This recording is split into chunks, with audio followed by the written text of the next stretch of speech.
In the fall of 2009, deep in the rural heart of Oklahoma, a weathered Vietnam veteran paid just $18 for what many called a walking skeleton. Rudy, a 20-year-old horse with a limp, a blind eye, and scars no one cared to explain, was auctioned off for slaughter. But George McKenney saw something no one else did. Just months later, that same worthless animal would do something so precise, so unexpected, it would leave even the local veterinarian speechless. A moment that would turn ridicule into respect, and one man's quiet grief into a mission that would change lives. What did this broken old horse sense, long before anyone else could? Why did he stand at the porch every sunrise, waiting? And what was he trying to say? Hit like, subscribe, and let's go. George McKenney lived alone on a modest patch of land outside Elk City, Oklahoma, just him, his faded red barn, and the soft creak of wine through the fence posts. At 62, he rose before sunrise, made his coffee black, and walked the perimeter of his property like he had every morning since his wife passed. A Vietnam veteran turned quiet rancher, George found solace in routine, in the smell of hay and the sound of hoofbeats on dry soil. Horses had always been part of his life, though it had been years since he'd kept one of his own. Something in him had grown still, slowed, maybe even stopped. Neighbors said he was kind, but distant. That year, the prairie grass seemed taller, the mornings quieter. No one knew it yet, but George was waiting for something, even if he didn't realize it himself. It was a cloudy Thursday when George wandered into the livestock auction on the edge of town, more out of habit than intent. The barn echoed with laughter, low bids, and the tired shuffle of hooves. That's when he saw him, Rudy. Skin stretched tight over bones, a limp in his right leg, one eye filmed over with blindness. The auctioneer barely raised his voice, calling him meat grade. Most folks looked away. George didn't. Something gripped him, quiet, unspoken.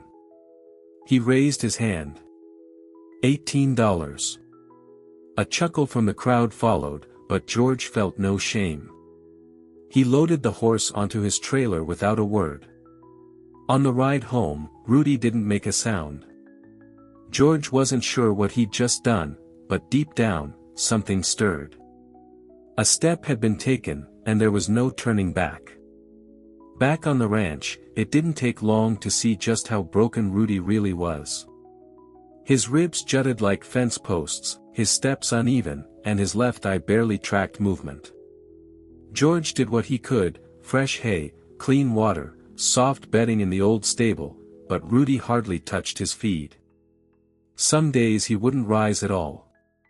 His breathing came shallow, and more than once, George thought he might not make it through the night. The old horse flinched at loud sounds and refused to be touched near his neck, where scars told quiet stories no one could hear. George wasn't new to horses, but this felt different, more fragile, more uncertain. Even the vet, after a grim checkup, quietly warned him, "Be ready. He might not last the winter." But still, Rudy stood each morning, facing the house, as if waiting. For what, George couldn't tell. One frosty morning, as George tossed hay into the paddock, he noticed something different. Rudy, usually still and distant, was already standing at the gate, ears forward, watching the house.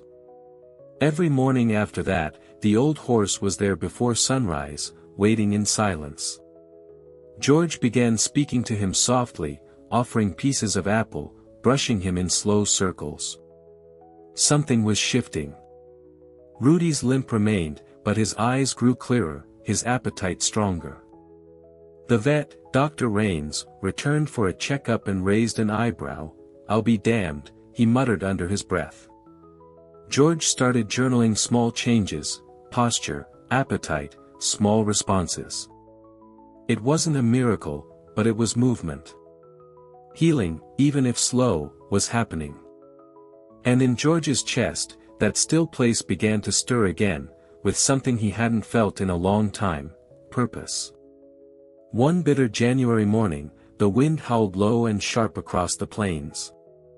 George stepped outside and saw Rudy pacing near the porch, agitated in a way George had never seen. The horse's breath steamed in the cold air, hooves shifting restlessly, head jerking toward the woods behind the property. Something was wrong. George hesitated. He hadn't been in those trees in years, but grabbed his coat and followed. Rudy moved with urgency, despite his limp, leading George through frostbitten underbrush and uneven ground for nearly 2 miles. Then, a sound, faint, muffled, like a cry. George's heart slammed in his chest. Up ahead, just beyond a grove, he saw it, a small pink jacket caught in the brambles, and a hand reaching from a muddy hole. A little girl. Trapped. Cold. Still breathing. He dropped to his knees, trembling, unsure if they were already too late. George sat in the emergency room waiting area, mud still caked on his boots, his hands trembling from the cold and adrenaline. The little girl, Katie, had been pulled from the hole by first responders just minutes after his call. She was hypothermic, barely conscious, but alive. Nurses rushed her inside while George remained in the hallway, staring at the floor, heart hammering with every passing second. Outside, the sky was turning pale gray, the first light of morning breaking over the prairie.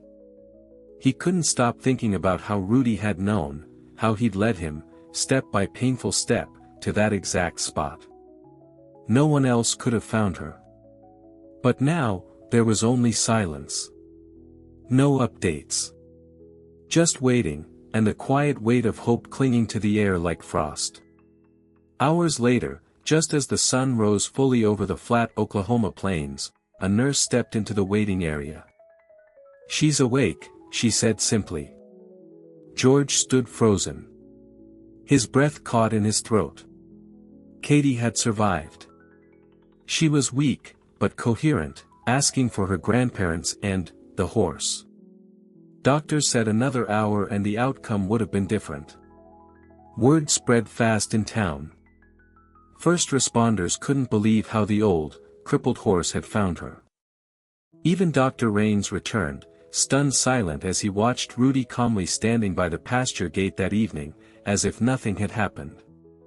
But George knew. This wasn't coincidence. This was purpose.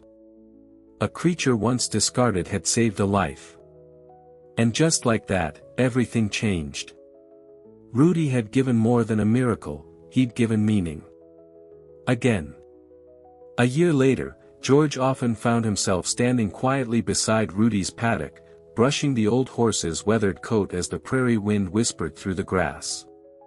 The story had made its rounds, local papers, news stations, even schoolchildren wrote letters.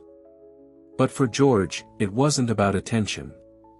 It was about redemption. Not just for a broken animal, but for a man who had once felt like life had ended with loss. Rudy had taught him something no war, no hardship, no grief ever had. Even when you feel forgotten, your worth remains. You just need someone to believe. Now, George had a new purpose. He wasn't just keeping a horse. He was honoring a second chance. And quietly, in the stillness of morning, he thanked Rudy, not just for saving a girl, but for saving him too. Today, a weathered wooden sign hangs at the edge of George's property. It reads, "Rudy Ranch, where second chances begin." What started as a quiet rescue became a ripple of compassion across the state. Now, horses once deemed too old, too broken, too forgotten, have a place to rest, to heal, and to be seen. George and young Katie care for them together, an unlikely pair, brought together by one extraordinary horse. And maybe that's the real miracle, when we give love to those the world has given up on, something bigger answers. So here's our question for you: how many Rudys have we walked past in life without noticing? Thank you for watching. If this story touched you, like, share, and comment below. We read every word. And don't forget to subscribe for more stories that matter.